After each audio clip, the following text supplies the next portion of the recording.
बिहार में ज़्यादातर लोग अफसरों की जो अफसरशाही से जो इतनी परेशानी है, चाहे जनप्रतिनिधि हो, सामान्य नागरिक हो, हर जगह लोग ये बता रहे हैं कि जो पूरा का पूरा तंत्र है वो अफसरों के हाथ में है। अफसर जैसे चाहते हैं वही करते हैं। स्थिति है उस पर मैं जनरल कमेंट यही कर सकता हूँ कि गरीबी और जो बदहाली है वो दयनीय स्थिति में लोग रह रहे हैं। दलित महादलित टोलों में जहाँ पर लोग हाथ पकड़ कर ले जाते हैं, अपने घरों में ले जाते हैं, वहाँ स्थिति इतनी विकराल है, इतनी ज़्यादा भयावह है कि ज़्यादातर दलित महादलित बस्तियों में मैं जब जाता हूँ उनके घरों में तो देखता हूँ कि उनके यहाँ चौकी खटिया भी नहीं है। आज भी लोग या तो ज़मीन पर अपने झोपड़पट्टी में अपने मिट्टी के घर में सोते रहते हैं, और बरसात में या किसी वजह से अगर पानी घर में घुस गया तो लोग बता रहे हैं कि साल में 3 महीने 4 महीने उनको चांचर लगाकर उसी झोपड़ी में उनको रहना पड़ता है। उनकी पूरी जीवन की कमाई, उनके बच्चे, लेवा लुगरी, जो भी उनके पास बक्सा अटैची जो भी है सामान, वो उसी चाचर पर उनकी पूरी दुनिया सिमटी हुई है। ये तब है जबकि दलित और महादलित के नाम पर 12-15 साल से यहाँ पर राजनीति हो रही है। ये मोटे तौर पर जो अभी तक हम लोगों ने देखा,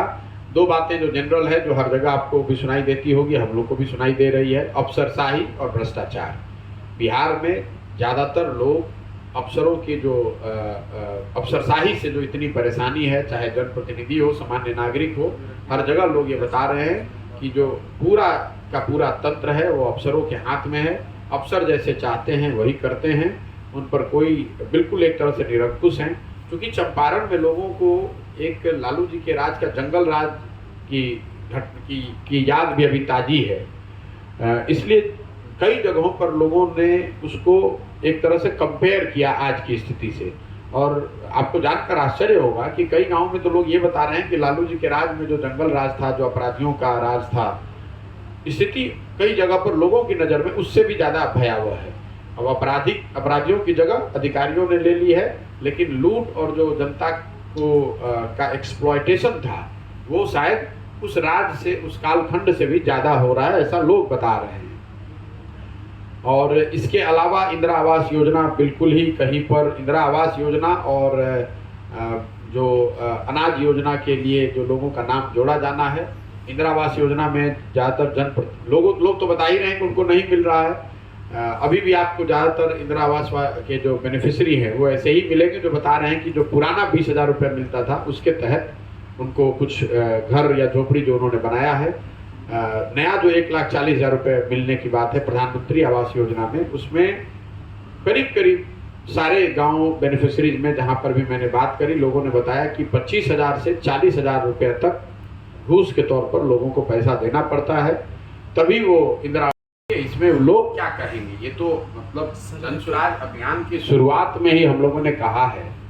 कि ये जो पूरा अभियान है वो बिहार में एक नई राजनीतिक व्यवस्था खड़ा करने का अभियान है, जिसमें दल बनेगा। अगर दल बनता है तो वो दल किसी व्यक्ति, किसी परिवार, किसी जाति का न होकर बिहार के उन सब सही लोगों का हो जो मिलकर एक नया प्रयास करना चाहते हैं, एक नई व्यवस्था बनाना चाहते हैं। तो उसमें दूसरे दल वाले क्या कहेंगे? हम लोग तो ये रोज़ बात कह रहे हैं, ऑन रिकॉर्ड कह रहे हैं, 5 मई से लगातार मैं कह रहा हूँ,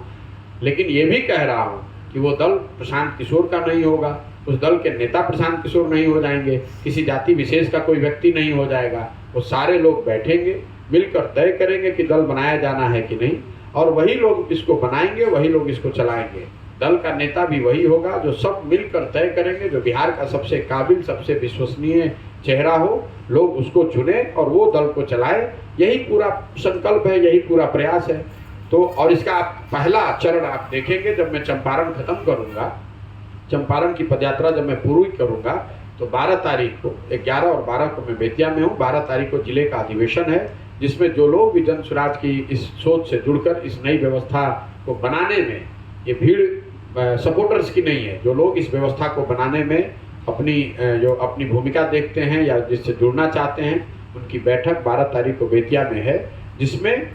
पब्लिकली सार्वजनिक तौर पर ये वोटिंग होगी और उनसे ये पूछा जाएगा कि दल बनाया जाना चाहिए कि नहीं, और अगर बनाया जाना चाहिए तो कैसे बनाया जाना चाहिए, कब बनाया जाना चाहिए, कैसे चलाया जाना चाहिए। इस पर पूरे दिन खुले में अधिवेशन भी होगा, सार्वजनिक तौर पर उस पर वोट भी होगा और उसका परिणाम भी आपको देखने को मिलेगा।